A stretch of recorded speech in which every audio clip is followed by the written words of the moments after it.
You know what's frustrating? Making things. Making things is frustrating. Today, I was shooting this video, or in fact, right now I'm shooting this video, and the tripod is not cooperating. It's like one leg's too long, the other leg's too short. There's like 17 places to adjust things, and the clip on the camera wasn't screwed in with a screwdriver that it actually needed, so it was a little wobbly. Anyway, so after 15 or 20 minutes or so, I think I finally got the tripod figured out. Meanwhile, I'm shooting a video, ironically, about frustration.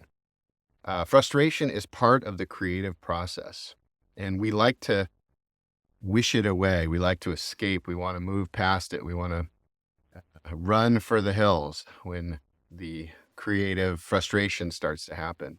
But it's actually part of the creative process. And frustration, I'll put a little chart in the video, but it's part of the anger family of emotions. Frustration means you care.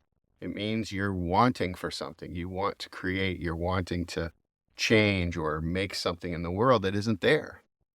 And that's fantastic. That's a great thing.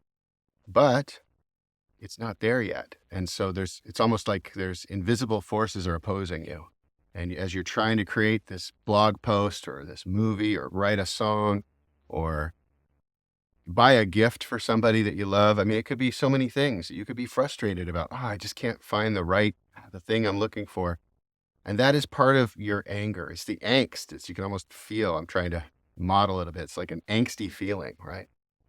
So what I propose and what I work on myself is trying to see that frustration as part of the process. It's like, oh, there it is, frustration. That's just part of the gig. It's part of the game, part of you finding your way, part of me finding my way to whatever it is I'm creating. And by having that more holistic view, more accepting, self-accepting view, I think it's a lot easier to get the things, to stay in that frustration, to get at the thing you're after. So yeah, so I recommend, it's like when I see the frustration, it's like take a breath. And it's like, okay, I see the frustration. I see you there. Okay.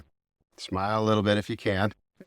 May not be possible some days, but maybe you can some days. You smile and say, oh, there you are, frustration. Yeah, you want something. I know you do. And you don't have to understand it. This is maybe a revelation or helpful. You don't have to understand the frustration. It doesn't have to make sense. It's just there. Just acknowledge it's there. Be with it and see if you can't press on anyway, even with the frustration that you have. Now, sometimes it's too much. So I want to say that in this, sometimes you got to tap out like, oh, too much frustration. I've got to run the other way. I've got to take a break. I need some distance from the activity that you're working on. That's totally fair. That happens too. But don't be defeated by frustration. Frustration doesn't mean the end. It actually is telling you you're on the path to something.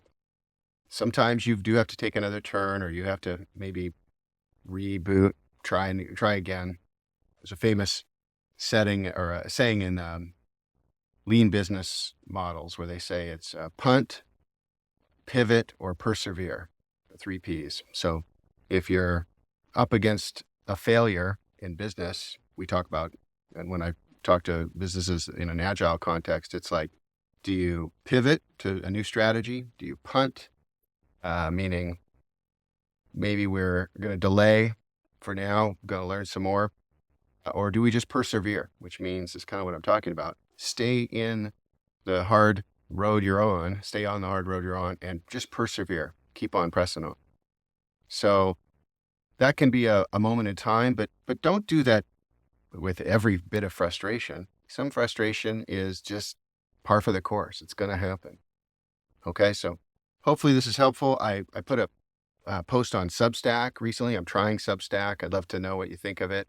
It's an interesting new platform that I think is very cool for creatives and professional looking, and seems like they've got some good recommendation engine stuff built in where you get to see people that you might want to read as well when you're reading an article.